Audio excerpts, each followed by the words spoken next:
તમે તો એમના માતાજી છો. પહેલી વખત ખબર પડી કે પ્રવીણભાઈ જેલમાં ગયા ત્યારે ઘરમાં કેવું માહોલ હતો? ઘરમાં માહોલ એટલે ગમતું નતું કઈ. એટલે આમ રાત જાય તો દિવસ રાતે આપણે નીંદર ઉડી જાય તો નીંદર ન આવે કે હું ત્યાં કરતો હોય છે કે હું તમે હિંમત દો નો દો પાછો નહીં હોત. એક મહત્વપૂર્ણ વાત એ છે કે પ્રવીણભાઈ સાથે રાજુ કરપડા પણ હતા, તમને ખ્યાલ હશે. પણ એ તો એમને પાર્ટી છોડી દીધી. શું કહેશો એમને લઈ? એ તો તમને મળવા પણ આવતા હતા. એ રાજુભાઈ કરપડા અમને મળવા ન થાય. અચ્છા, ના એ પણ જેલમાં જ હતા ને સાથે? જેલમાં હતા, પણ હવે એને હું કારણથી ગયા એ તો આપણને ખબર ન હોય. હવે આશીર્વાદ તો હારા છે, અમે તો હારા આશીર્વાદ દઈએ, પછી તેના ભાગ્યમાં એ થાય કે આ લોકો અત્યાચાર આવી રીતે કરે. ખોટું તો બહુ કરે છે, પણ હવે અમારે કે લડવા માટે તૈયાર છે. અચ્છા, લડવા માટે તૈયાર જ છે. તમે ભાજપવાળાને શું સંદેશો આપશો? એને હું સંદેશો આપીએ કે ખેડૂતને તો કોઈ ન્યાય આપતું જ નથી, પછી અમારે એને ભાજપને હું આગળ લઈ આવવાની ઈચ્છા થાય. એમ ભાજપવાળાના હસ્તે અમે 35 વર્ષની શાસનમાં અહીંયા કંઈ અમને લાભ નથી મળ્યો, તો અટાણાની શાસનમાં અમને શું લાભ મળવાના છે?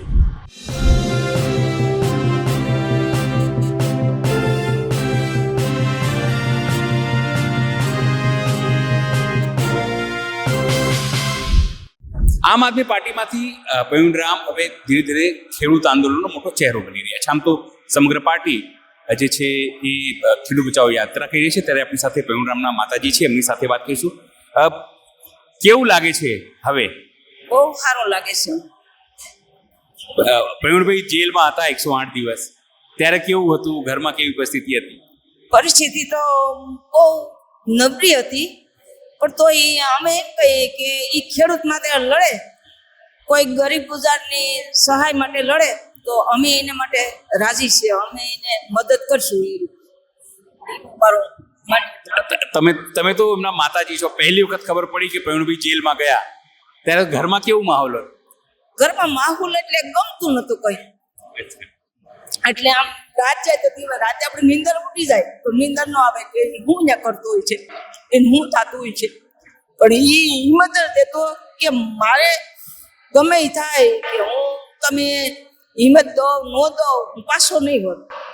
અને હવે મારા ભાગ્યમાં એ થાય એ બોલતો અમને હિંમત દેતો. અમે બધા બહુ આમ એમ થતું કે હું કરશું, પણ તો એ કોઈ દી હિંમત ન થાય. એને માટે જેલ તો એને બહુ કે હું બળવાન બંધ થઈને આવ્યો એવું બોલ. એક મહત્વપૂર્ણ વાત એ છે કે પ્રવીણભાઈ સાથે રાજુ કરપડા પણ હતા, તમને ખ્યાલ હશે. પણ એ તો એમને પાર્ટી છોડી દીધી. શું કહેશો એમને લઈ? એ તો તમને મળવા પણ આવતા હતા. એ રાજુભાઈ કરપડા અમને મળવા ન થાય. અચ્છા, ના એ પણ જેલમાં જ હતા ને સાથે? જેલમાં હતા, પણ હવે એને હું કારણથી ગયા એ તો આપણને ખબર ન હોય. પણ એ તમને ક્યારે મળવા આવ્યા? એની પહેલા બી ક્યારે મળતા આવ્યા હોય તો મને કઈ ખ્યાલ છે નહીં. નહીં, ક્યારેક પ્રવીણભાઈ તમારી જોડે વાત કરે છે કે રાજુભાઈ મારી જોડે વાત કરે છે કે નથી વાત? કઈ કહેતો નથી. પણ તમે શું કહેશો? જે રીતે એ પાર્ટી છોડીને ગયા પ્રવીણભાઈ, રાજુ કરપડા, એ મુદ્દે તમે શું કહેશો? હવે એ મજબૂરીને લીધે ગયા છે, એ તો આપણને કઈ ખબર હોય નહીં. એની હું મજબૂરી હોય એને માટે શું હોય એ આપણને ખબર નહીં.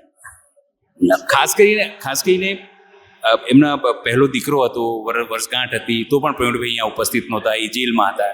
એ વાતનો દુઃખ એ વ્યક્ત પણ કરી ચૂક્યા છે. તમે તો દાદી હતા એ છોકરાને, ત્યારે તમને કેવી રીતે વાત કરતા કે શું કરશું?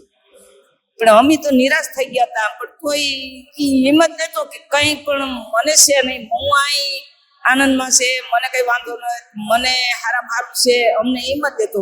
તમે બધાને કઈ વાંધો નથી ને, અમને એટલે ત્યાંથી હિંમત દેતો, એટલે અમે તો કઈ નિરાશ નતા. હવે શું લાગે છે પ્રવીણભાઈ કેટલું આગળ જવાના છે? કેવા આશીર્વાદ? હવે આશીર્વાદ તો હારા છે, અમે તો હારા આશીર્વાદ દઈએ, પછી તેના ભાગ્યમાં એ થાય. બીજું તો અમે શું કહીએ? આ ભારતીય જનતા પાર્ટી છે આવું કરે છે, વડાપ્રધાન નરેન્દ્ર મોદી પોતાને કહે છે કે મહિલાઓ અમારી બહેનો છે ને આવું કરે છે, એમના માટે તમે શું સંદેશ આપશો? એને માટે તમે હારા સંદેશ આપીએ કે હારા સંદેશ ભગવાન સદબુદ્ધિ આપ. હા બસ. અહીંયા બીજા પણ બહેનો છે, શું નામ છે આપનું? અચ્છા, તમે બી પરિવારમાંથી જ છો? શું થાવ છો તમે પ્રવીણભાઈ? અમે એની આંટી. જે રીતે પ્રવીણભાઈ જેલમાં ગયા, જે રીતે ભાજપે આ તમામ વસ્તુ કહી, ત્યારે પરિવારમાં કેવો માહોલ હતો? એમ પરિવારમાં તમે વાત પૂછો મારી પણ કેમ કે સમાજ સાધુ લડતા હતા એટલે ઘરનાના સદસ્યને પણ મક્કમ થઈને રહેવું પડે એટલા માટે એમ કે એમાંથી રહેતા હતા. આ ભાજપ વાળા આવું કરે છે, વારંવાર પકડી લે છે અને આંદોલન નથી કરે, શું કહેશો એ બાબતે તમે? એ બાબત અમે તો બીજું શું કહીએ. તમે તો મહિલા છો ને જાતે, તમને લાગે છે કે આ અતિક્રમણ કરે છે કે આ લોકો અત્યાચાર આવી રીતે કરે? ખોટું તો બહુ કરે છે પણ હવે અમારે એમ કે લડવા માટે તૈયાર છે. અચ્છા, લડવા માટે તૈયાર જ છે. પાછી તમે શું કહેશો? બોલો બોલો, તમે શું, તમે પરિવારમાંથી છો? પરિવારમાં નથી, મારો ભત્રીજો થાય. અચ્છા, હા, સારું કામ કરે છે. રફાળ બધી ગામ આખાનો સપોર્ટ ફૂલ છે. સારું આગળ વધે એવા સોમનાથ દાદાના અમારા ઈષ્ટદેવના આશીર્વાદ. આપનું બેનીબેન શું થાવ છો આ પ્રવીણભાઈ? આંટી હવે કેવું લાગે છે જે રીતે જેલમાંથી આવી ગયા, હવે પોતાનું બહુ મજા આવી ગયા પછી અમને બહુ શાંતિ થઈ ગઈ. અમારો દિવાળીનો દિવસ હતો, અમને હરખો ઉજવ્યો નતો કે એ વાડી વિના રહેતો ને, દિવાળીના દિવસે એને ગમે એમ કરીને એને વાડી આવવું જ પડે. એને બદલે એના સિવાય બીજા કોઈ પણ ભાઈઓ નો આવી ગયા કે મારા પ્રવીણભાઈ કે નથી તો અમારાથી કે નથી અવાય એમ. એટલે અમારી વાડી પણ થોડીક સૂની સૂની લાગતી હતી. હા, પણ હવે કેવું લાગે છે? હવે તો અહીંયા બહુ સારું લાગે. હું તો અમારી વાડીએ આટો મારી ગઈ કે કાકી હું તમારી મેરા આવું કે પછી કે હું તમારે કાંઈ આવવાની જરૂર નથી, હું ત્યાં આવી જાઉં. પછી વાડી આવી ગયો તો ત્યાં અમારી મેરે. ખાલી મારે એવું એક મહત્વનો પ્રશ્ન પૂછવું છે કે ભાજપ જે છે આવી રીતે કરે છે, વડાપ્રધાન નરેન્દ્ર મોદી વાતો કરે છે મોટી મોટી કે ભાઈ આ તો મહિલાઓનું હું ખૂબ રાખું છું, મારી બહેનો તમે ચિંતા ના કરતા. આવા કન્ડિશનમાં જો ભત્રીજાઓને જેલમાં નાખી દે આવી રીતે તો પછી બહેનો ખુશ થાય? ખુશ થાય જ નહીં ને, બેનો થોડી ખુશ થાય. બેનો કેવી રીતે સપોર્ટમાં છીએ, એના ભેરા છીએ. તમે ભાજપ વાળાને શું સંદેશો આપશો? એને હું સંદેશો આપીએ કે ખેડૂતને તો કોઈ ન્યાય આપતું જ નથી. પછી અમારે એને ભાજપને હું આગળ લઈ આવવાની ઈચ્છા થાય. એમ ખેડૂત અટાણે જો અમારા ઘઉં આવ્યા તો અટાણે 400 ને ઓલે પણ અમારા વેપારીઓ રાખતા નથી, તો યાદે પણ હવે કઈ ખુલે તો અટાણે અમારે વાવેતર જ કેવી રીતનું કરવું? પૈસા આપણે ખેડૂત મેળવવું હોય તો આપણે બીજું વાવેતર કરીએ ને. તો પૈસા તો ખેડૂતની માલ વેચાય પછી તો અમારે પૈસા આવે, પછી તો અમે વાવેતર કરીએ. તો એ બદલે અમે અટાણે મુશ્કેલીમાં મેલાણ. સતું પાણી છે, જમીન છે, તોય અટાણે અમને કોઈ વિચાર જ નથી ખેડૂત. તો હવે એ હસતા અમે કેટલું પકડી રાખીએ એને. ભાજપ વાળાના હસતા અમે 30 વર્ષની શાસનમાં અહીંયા કોઈ અમને લાભ નથી મળ્યો, તો અટાણાની શાસનમાં અમને શું લાભ મળવાના છે?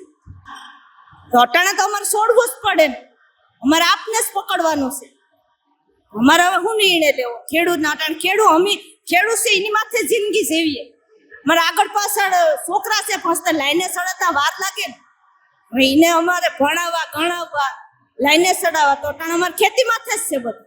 તો અટાણે બગીચા છે, બગીચામાં જો ભગવાને કોપે ઝાકર આવે એટલે સુરખણી થઈ ગઈ, ખાખડી બાંધતી નથી. તો અમારે કયો વિષય લેવો? આવો તમને આવો. શું કહેશો તમે? ખેતીમાં કેટલી મુશ્કેલી છે અત્યારે? ખેતીમાં તો બહુ જ મુશ્કેલી છે. અમારે બહુ મહેનત પડે છે અને એ બદલે અમને કંઈ પણ વર્તન મળતું નથી. એમ કે એટલું અમે રાત દિવસ મહેનત કરીએ છીએ પણ અમને પૂરો ભાવ નથી મળતો કંઈ પણ અનાજનો, એટલે અમને બહુ મુસીબત પડે છે. સરકાર કહેતી હતી કે ભાઈ હવે બમણું આવક થઈ ગઈ છે ખેડૂતોની, બમણું આવક કરી દઈશું 2022 સુધી અને 2000 રૂપિયા ખાતામાં આપીએ છીએ.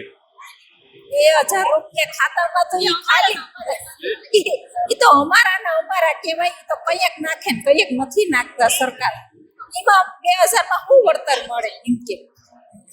અને કઈ આવક ડબલ થઈ છે ખેડૂતો? ના કઈ આવક નથી ડબલ થઈ. હું પ્રવીણરામની દાદી થાઉં છું. અચ્છા, દાદી શું કહેશો? પ્રવીણરામ જેલમાંથી આવ્યા ને હવે મોટા નેતા થઈ રહ્યા. કઈ અમને બહુ તકલીફ પડી હતી. પછી અમને આમ ખેડૂત માટે બધા માટે બહુ લડ્યા અને લડશે હોય અને અમે લડવા તૈયાર છીએ અને અમે સાથ સહકારે બધી દેવું અને અમારા બધીના આશીર્વાદ છે. આ વડાપ્રધાન મોદી કહેતા હતા ખેડૂતોની આવક 2022 ડબલ થઈ ગઈ. તમારો કોઈ આવક થઈ છે ડબલ? ભાઈ અમારે તો કઈ નથી થઈ ભાઈ. આમાં ખેડૂતને કઈ વધતું નથી. આમાં ભાવ દે તો વધે ને કઈ. ખેડૂત આમાં જો ખેડૂત રાતને દી મહેનત કરે એમાં હરફ ઇન્દ્રામાન બધીમાં એમાં નાકા રહેતે વારવા આ તે બધી એટલે અમને કઈ ભાઈ એમાં ફાયદો નથી કે ઈ યાદમાં દે તો એમાં ઈ અમને પૂરતો ભાવ દેતા નથી એટલે અમારે પ્રવીણામ લડે ને તો અમે બધી એની સાથે જ છે ને અમે એની બોટીમાં એ થાય ને દાજી થાય એમ બધીનો સાથ છે અમારે અમે બધા સાથ સહકાર દેવું હા સ્વાભાવિક છે કે જે રીતે પરિણામનો પરિવાર તો એમની સાથે છે પણ મહત્વપૂર્ણ બાબત એ કે ખેડૂતોને લઈને એમની ચિંતા છે કે ખેડૂતોને કંઈ વધતું નથી આમ તો પરિણામના મદરથી લઈને તમામ એમના પરિવારજનો એ જરૂરથી કહે છે કે હવે સમય બદલાયો છે ભાજપને છોડીને તેઓ આમ આદમી પાર્ટીને સપોર્ટ કરશે પણ ખેડૂતોની મુશ્કેલી મહત્વપૂર્ણ છે આવક જે રીતે વાત થઈ હતી કોઈ ડબલ થઈ નથી અને એ બધી નારાજગી પણ ગામડાઓમાં દેખાઈ રહી છે સહયોગી સુધીર સાથે અનિલ પટેલ તલાવ